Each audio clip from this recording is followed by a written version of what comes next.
themselves, them, one, yes, one another. Thank you. So there are no fixed borders, no inner homogeneity anymore. It's a continuum, and there's more center, more peripheral, but not inside or outside. Spaces are defined by their relationships and not by their borders. Time is thus a flow, a constant flow, because it changes all the time, and so you don't have any references to clear eras and clear ruptures in the time. Okay?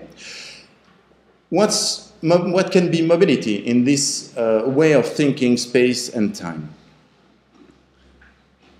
It's utopia and uchrony.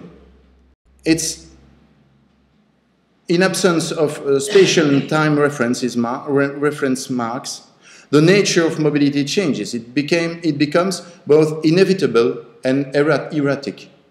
If everything changes constantly, if there are no clear borders, if you're in a continuum, you are always moving.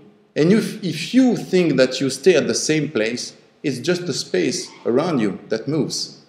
You thought that you were living outside the city, and one day you realize that you are in the city. This is this idea.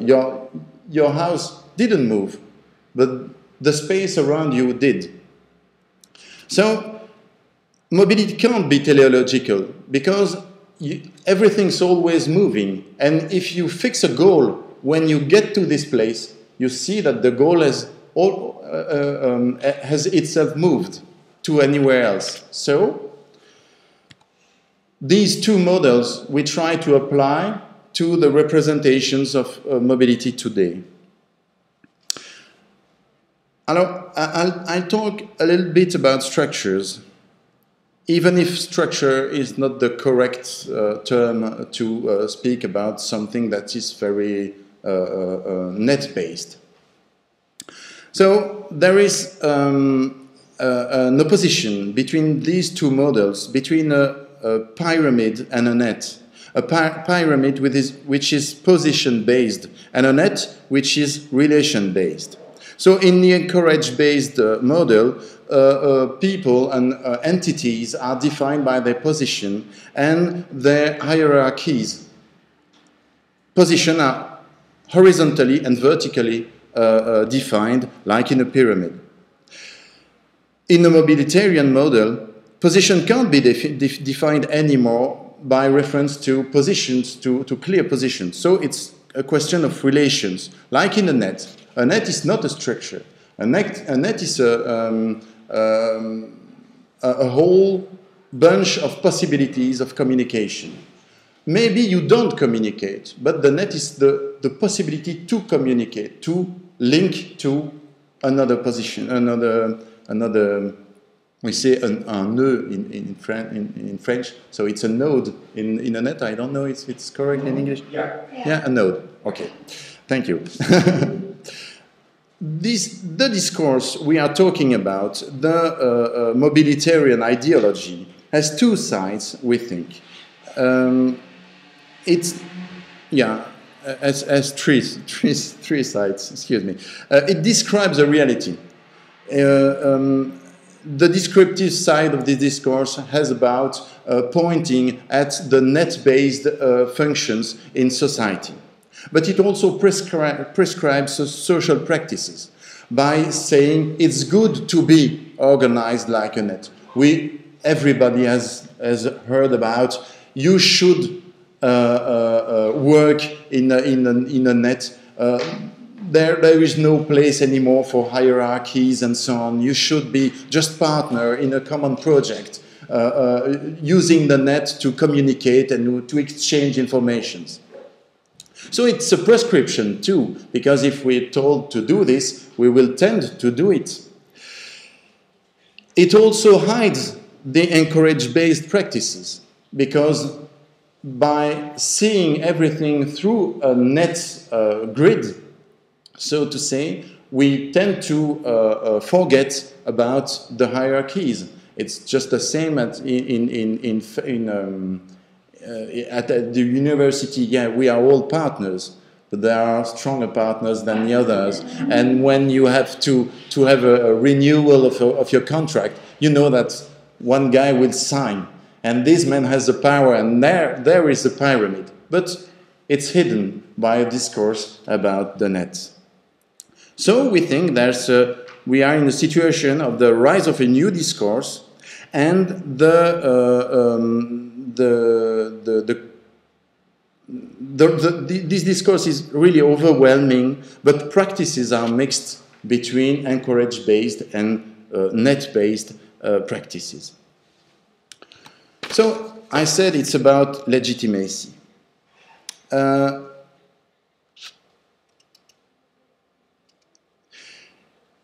If we modify, if the way we perceive space and time is modifying, then it modifies the way we conceive the legitimacy of certain social practices.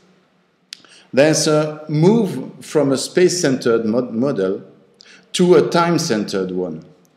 We shift from a model within which the space comes first and time tends to immobility to a model without space, everything being time-centered.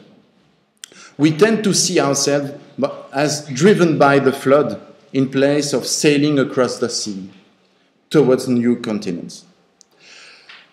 Thus, mobilities are seen as natural and inevitable. Movement is natural, and this assumption, one century ago, you would have heard that what makes humanity is culture, and culture is rules, is limits, is a struggle against nature, and thus the creation of borders between the good and the evil, and so on. Today, you will hear a lot of discourses about the common dignity of humanity based on capacity of mobility, of adaptation, and so on, and in terms of capacity to be free from any limits. Movement is at the principle of life and of human dignity. This is legitimacy. Mobilities are about spaces, not only physical. So if mobility is good, mobility is not only good physically, but also morally, professionally, and so on. In this discourse, mobilities are praised for themselves. I recently heard we have to make mobility less unattractive. But why should we? We should do this, and it's said as an evidence, as something normal. You can discuss about this, but the question which is never asked is, why should we be mobile? What should mobility be attractive?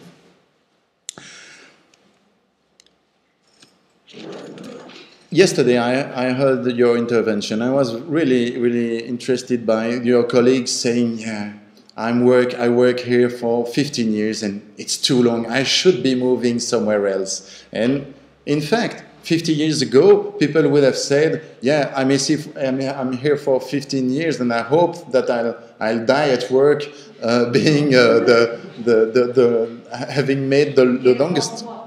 Well, what? Get a gold watch. Yeah, that was it. Get the golden watch. So, mobilities are praised for themselves, and immobility is seen as abnormal, as morally condemnable. Who is immobile? Is the weak one, the lazy one, and so on. If you hear the discourses about workless people, they are stigmatized not only because they don't have any job, but because they are doing just nothing. If they are looking for a job, even if there is no job to find, then they are good workless people. And so immobility is morally condemnable. We think there's a need for an analysis of this discourse and not only of the practices of mobility. How could I define more precisely a mobilitarian ideology? By referring to 4 imperatives, 2 groups. First group of imperatives, the imperatives related to the management of the self. First imperative, activity. Just do it. Be active, no matter what you do. Would it be private, public, professional, recreative? Activity is a principle of life. If you are a human being, you must do something. Do something external. No contemplation, no inner life. That doesn't interest. Activity, just do it. Activation, do it by yourself. Activation, in French, is one of the most common words nowadays, because you must activate everybody. Prisoners, workless people, everybody must be activated, even workers who maybe wouldn't be enough active in their factories. Everybody must be activated. What does this mean? It means that initiative must be yours, or at least the principle of movement must come from you. Activate yourself or be activated, but don't be acted. No discipline, no imposition of every move, no Taylorism. You must be the principle of your movement. You should be. This was for management of the self. What do you have to do with yourself? Now, what do you have to do with your social relations? Participation. Participation is the key word. You have to be part of it. Because if society is perceived as a net, if the network is the valued metaphor of social relations, the linked imperative is to be part of it, be part of the network. This imperative is founded on a project-based social coordination. No question of belonging to a structure, a university, a family, whatever you want. You just have to manage your life on a project-based system. You have to be able to go from a project to another one. For instance, if my grandmother had told to a friend of her that she was really sad with her husband, she would have told her, yeah, but you married him, it's for life. Just keep it, and maybe when he will be old, he will be calmer and it will be easier. If today anyone says to his or her best friend, yeah, it's very awful at home, they answer, yeah, you're still young. Why don't you make a new family project? Well, don't you go and see somewhere else if the grass is not greener and if the sun doesn't shine in the other house. So this project-based system, discourse, is present not only in management, but also, for instance, in family. This is the collective apprehension of activity. Be part of it. But to be part of something, you must adapt to the context. So you have to be flexible. If you're required to participate, if you have to integrate the net, you have to be flexible. No principles, no limits, no prohibitions, but availability. One day working for Handicap International, tomorrow working for an armament plant. Why not? It's just project, and you have to be flexible. Of course,